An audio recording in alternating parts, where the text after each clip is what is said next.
Hey guys, welcome back to the channel. This is another installment of the 1937 Oldsmobile build. I think we are now on part 5. Today's gonna be a big day, so you're not gonna wanna miss it. This is Costantino Garage.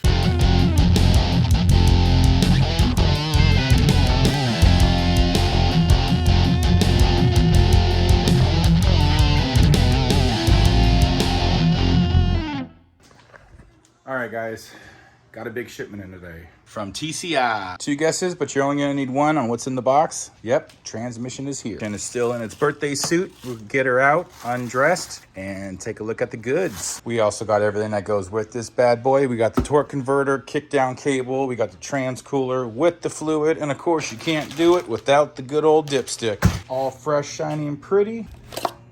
Input shaft is all pretty. The bracket for the shifter, the speedo gear for that. This looks like the kickdown cable. Got it right here. About time to pair that transmission with that motor. But first things we got to do, pull the converter out of the box, put a quart of oil in that bad boy, throw it in the transmission, and then we could pair that to that. So let's get it.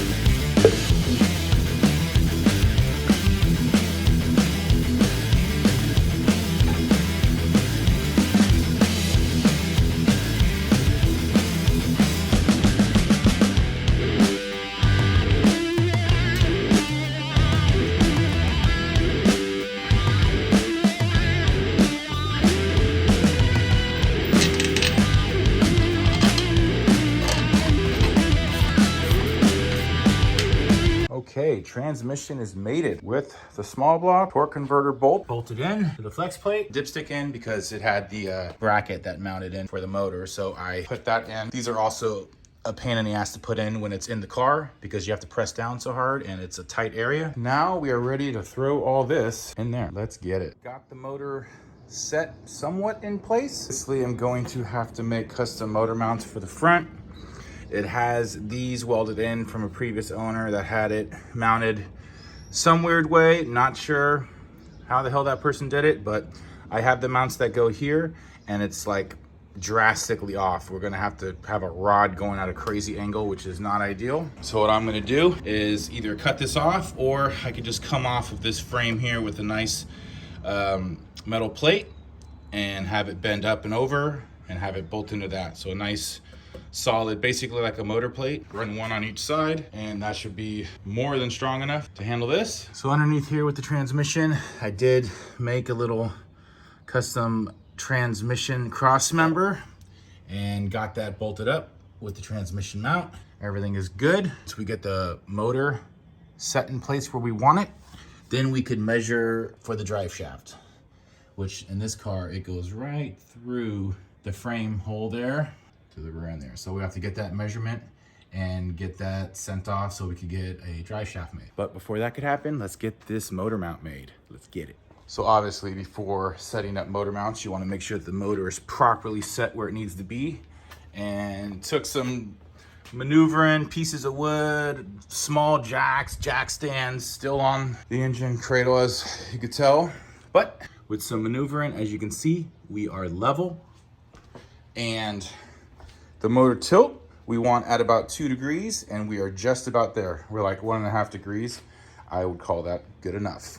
So then after, we could look at the pinion angle for the rear end to the transmission. So we get the pinion angles right. You don't want no crazy vibrations after like 60, 70 miles an hour. You'll get weird vibration if the pinion angle's wrong. Motor is set right. Let's get those motor plates measured out, cut, bent, drilled, all that good stuff. Let's get it.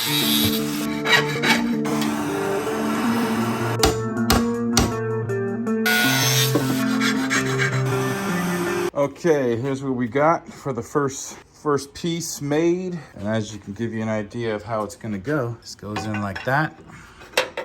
It's gonna mount in to the frame like that. So we're gonna bolt it in there, and then this is gonna bolt in there. And I like the fit, pull everything off, do a little body work and clean up and paint these so they look all pretty. The way the motor is gonna mount, everything is symmetrical. So this piece will work for either side. So now I just gotta make another piece to match this shape, and then we'll get this sucker bolted in. All right, got 2 made. as close as I can get them. They look pretty good. So now let's drill the holes for the mounting for the frame and for the motor, and let's get these fit. All right, got this one test fit bolted in, nice and flush. So now we just gotta drill the holes from this side and bolt it in the frame side. But as you can see, that's gonna be the general look. Probably paint it black so it kind of blends in with the frame. This will definitely be a much stronger setup than having that old school pillar post with the bushing things that causes the motor to wobble a lot. So, there's the holes. All right, got the second piece mocked up, and that's the overall look there. Pretty symmetrical, looks like they're pretty even. Just gotta get the holes drilled for this side. This side, see, I already drilled the holes. I drilled the holes through the frame. So I just gotta get the hardware, the nut and bolts for that. I'm gonna do the same over here. Drill the holes there, bolt this down. And then of course, take it all back off, paint it, put lock washers in with the bolts, and then this should be good to go. And then I can finally get rid of this cherry picker and the motor can be officially in. So let's finish up with drilling these holes. I might have to pull the steering box off. I can see, I'll try to see if I could do it without it, but so let's get it. Yep, no way around it. I dropped the steering box, which is down there. Of course, I had to leave the steering arm connected to all the steering because that crap wouldn't come off. It's old, but none of it's broken, so we're gonna run with it since it's a budget build. And now with the steering box out of the way, we have all the room in the world to drill those holes. So let's get this sucker mounted.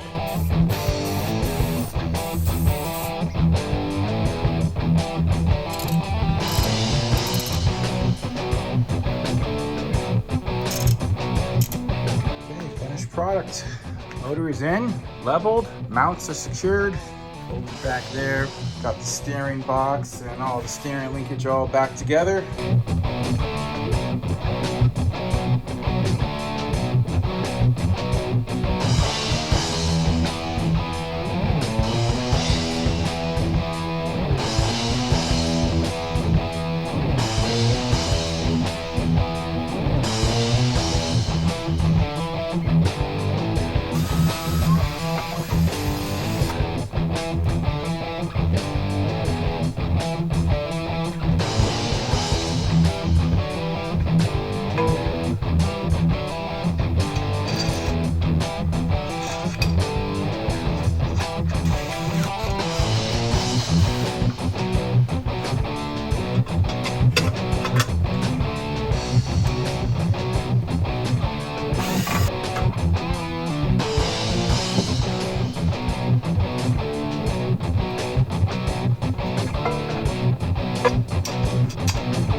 New valve covers on, we got carburetor, water neck.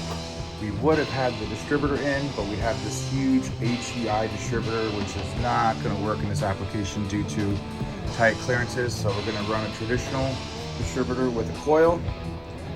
Should fit fine.